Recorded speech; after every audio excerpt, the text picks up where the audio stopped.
Minnesota.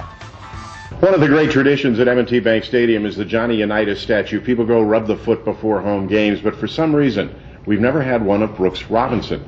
Well, that's about to change. Joining us tonight on my far right, Henry Rosenberg, former owner of Crown Oil Company and a longtime friend of Brooks Robinson, and of course Mike Gibbons from the Babe Ruth Museum. Mike, I want to start with you. The historic impact of a Brooks Robinson statue, it's immense. Excuse me, it really is, because Brooksy is one of the icons of our community, both on and off the playing field. So you have Unitas down by M&T, as you said. Now we're going to have Brooks up by Oriole Park, and he will be greeting people coming into the city, and it's about time. It's a great thing. Henry Rosenberg, for generations of Baltimore sports fans, Crown is synonymous with any kind of professional sport that went on in this town, but especially Brooks Robinson. Your relationship with him was a very long one, wasn't it? Yes, it goes back 30 plus years, and Brooks had a relationship with us. He did some promotional work for us, and he was just a wonderful friend as well, and everybody loved him. He used to go out to the stations and promote the gas, at the locations, and of course he's always willing to do an autograph. He's one of the most autographing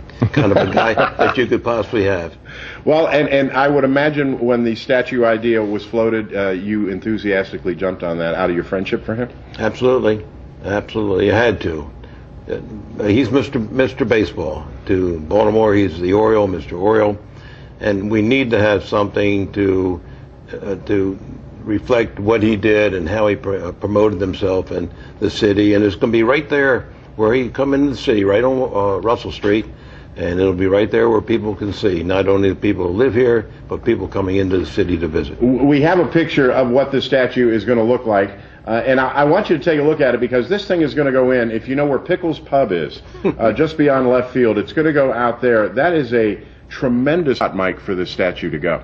Well, it really is, because it's a place where so many Orioles fans and Ravens fans too. Before games, people coagulate around Pickles and sliders and that area. So it is a place where the fans are going to celebrate Brooks. And from a sports heritage perspective, which is the industry that I'm in, I'm really excited about this, because the hope would be that 100 years from now, that our great-great-great-grandchildren are going to be able to understand just how important this guy was to our city.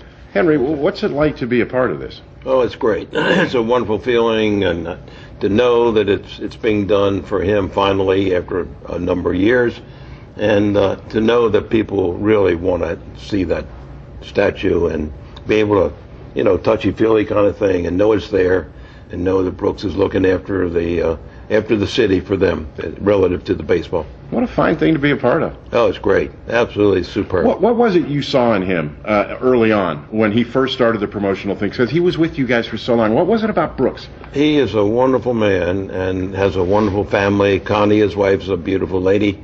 And he's so personable. He's so outgoing, and he's not standoffish. He's just one of the guys. And, he just fits in with the crowd. And he's just a wonderful representative, not only for baseball, but for for the city, and for everything that stands for good people. We're looking at scenes of his great career. Obviously, the greatest third baseman that ever lived. I'm sure the people in Philadelphia would probably make a Mike Schmidt argument, but I'll take Brooks. Yeah. But for a guy to be that big a superstar and to still be that down to earth, you just don't see that anymore. It's fantastic. It's something you don't see. You're absolutely right. Usually they're standoffish. It seems that he is just very comfortable in his skin. He is. Just being Brooks, he walks into a room, he brightens it up, and he's going to go over and say hello to you before you go say hi to him. That's the kind of guy he is. All right, when will we see the statue? The dedication is October 22, but meanwhile, you can go on the web, and it's Brooks Robinson statue.com. I mean .org. BrooksRobinsonStatue.org. That's right. You can go on the internet and have an update and know where we are. And contributions can be made as well if people would like to contribute through the Babe Ruth Museum, and it'll be tax deductible, and I'm sure it'll be welcomed. Excellent.